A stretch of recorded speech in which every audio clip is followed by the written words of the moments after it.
सर्वेषां कृते नमो नमः। हम सीख रहे हैं अनुवाद। हिंदी से संस्कृत में कैसे अनुवाद करेंगे, यह आपके साथ चर्चा आज सीखते हैं। वह पढ़ता था, इसको हम संस्कृत में परिवर्तन करेंगे। तो कैसे करेंगे, इसके लिए आपके पास ये फॉर्मूला है कि वह को संस्कृत में क्या कहते हैं, सह। और सह जो है पहले नंबर का है, यानी कर्ता पहले नंबर का है, तो क्रिया भी पहले नंबर की होगी। पठ धातु जो है भूतकाल में इस तरीके से बनता है, अपठत हो जाएगा।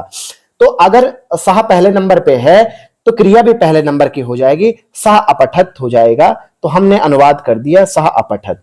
अब वहां पे वो कोई भी पुस्तक पढ़ रहा हो तो सह पुस्तकम अपठत, ठीक है। अब आप वे दोनों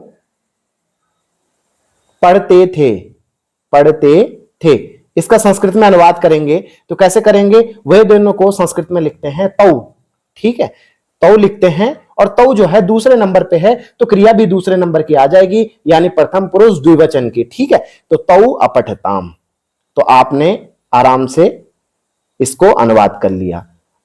वे सब पढ़ते हैं, इसका अनुवाद करेंगे हम, वे सब पढ़ते थे।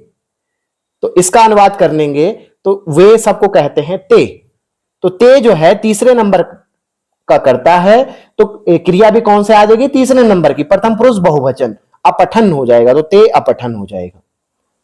आपको मैं बता दूं कि जब भी कर्ता जिस पुरुष जिस वचन का होगा, क्रिया भी उसी पुरुष उसी वचन के होंगे। अगर यहां पे सर्वनाम की जगह नाम आएगा तो आप खाली प्रथम पुरुष एक होगा तो एक वचन, द्वि होगा तो द्विवचन, और बहुत सारे होंगे तो बहुवचन को होगा। बहुत साधारण है। अगर आपको मैं कहूं कि तुम पढ़ते थे, इसका संस्कृत में अनुवाद करेंगे तो तुम को संस्कृत में कहते हैं त्वम। और यह चौथे नंबर का है तो क्रिया भी चौथे नंबर की आ जाएगी, अपठ, ठीक है। तुम दोनों पढ़ते हो, तुम दोनों पढ़ते थे। इस का वाक्य को प्रयोग अनुवाद कैसे करेंगे हम भूतकाल में, तो आप देखेंगे तुम दोनों को संस्कृत में कहते हैं युवाम, ठीक है। तो ये तुम दोनों के लिए हो गया युवाम। और ये कौन से नंबर का है, पांचवें नंबर का है। तो क्रिया भी देखिए 2 3 4 5, पांचवें नंबर की आ जाएगी, मतलब मध्यम पुरुष द्विवचन का आ जाएगा। तो युवाम अपठतम, ठीक है। इस तरीके से आप तुम दोनों, अगर मैं कहूं तुम सब पढ़ते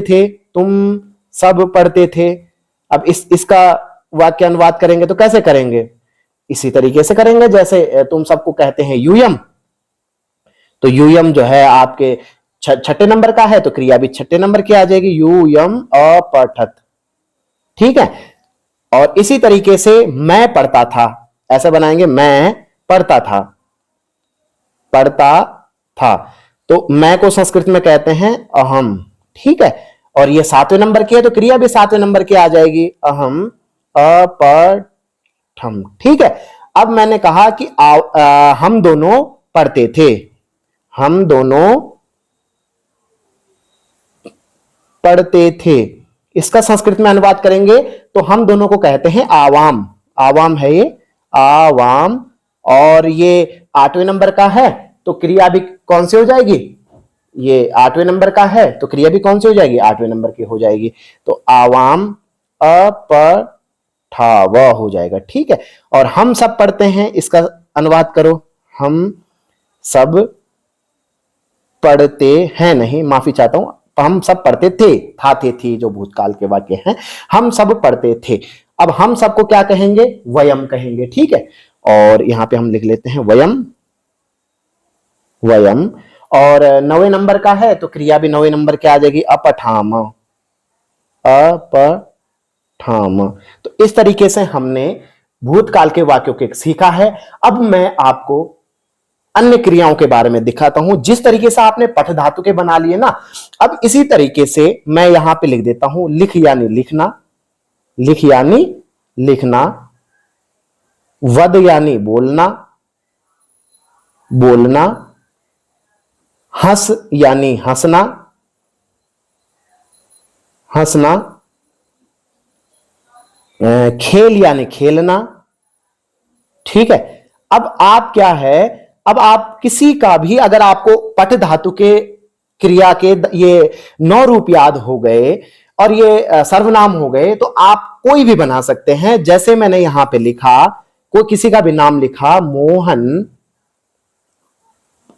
लिखता था, ठीक है, लिखता था। अब यहां पे नाम है, ठीक है, सर्वनाम के बदले में, संज्ञा के बदले में सर्वनाम का प्रयोग हो रखा है, तो इसका मतलब सह की जगह पे हम मोहन का नाम, जब किसी का नाम होता है तो ये अकारांत पुल्लिंग है, जिनके नाम के अंत में आ की, छोटी आ की मात्रा है, वो अजंत पुल्लिंग कहलाते हैं। तो अजंत पुल्लिंग में यह मोहना हो गया, और ये लिखने का जो होता है लिख धातु है, ठीक है। अब क्या होगा कि ये भूतकाल का वाक्य है, तो अब हम देखेंगे कि पठ धातु में जैसे अपठत हो गया था, क्योंकि यहां पे संज्ञा है तो ये पहले नंबर के ही आएंगे, हमेशा किसी के भी नाम पर ये पहला नंबर आएगा, ठीक है। ये तो कंफर्म है कि ये त्वम के साथ ही में आएगा, ये युवाम के साथ में आएगा, यो यूयम के साथ में आएगा, ये अहम के साथ में आएगा, या अवाम के साथ में। इसमें छेड़खानी तो करनी नहीं आपने, क्योंकि ये आपको पता है कि ये मैं के साथ में, अहम के साथ में आएगा, ये त्वम के साथ में आएगा। तो अब इसमें से एक वचन, द्विवचन और बहुवचन की है बस चिंता, आपको देखना कि एक वचन है, द्विवचन है या बहुवचन है। ये है एक वचन, यानी आएगा अपठत। तो अगर पठ धातु को अपठत हो गया तो लिख धातु को हो जाएगा अलिखत। क्या हो जाएगा? अलिखत, ठीक है। तो इस तरीके से आपने अनुवाद कर दिया, ठीक है। अगर मैं कहूंगा कि तुम हंसते थे, हंसते थे, इसका बनाइए, कैसे बनाओगे? तो तुम को संस्कृत में कहते हैं त्वम, ठीक है। क्या कहते हैं? त्वम। और ये कौन से नंबर का है? चौथे नंबर का है। तो क्रिया भी कौन से आ जाएगी? चौथे नंबर की आ जाएगी, यानी अपठ हो जाएगा। तो अगर यहां पे हंस है तो क्या हो जाएगा? जैसे पठ का अपठ हो जाएगा, तो हंस का क्या हो जाएगा? अहस, अहसह। तो ये इस तरीके से आपका वाक्य प्रयोग हो गया। अब आप भूतकाल के कोई भी वाक्य सोचिए, क्या कर्ता और क्रिया, बीच में क्या है, आप कर्म डालेंगे, बीच में कारक आएंगे, वो आप सीख लेंगे धीरे धीरे करके। तो आप अब यहां पे लिख सकते हैं, जैसे तुम हंसे थे, हंसते थे, मोहन लिखता था, मोहन पत्र यहां पे आ जाएगा तो पत्रम आ जाएगा, ठीक है। मैं गया था, तो गम धातु से गच्छ हो जाता है, तो अगच्छ हो जाएगा, ठीक है। अहम अगच्छम।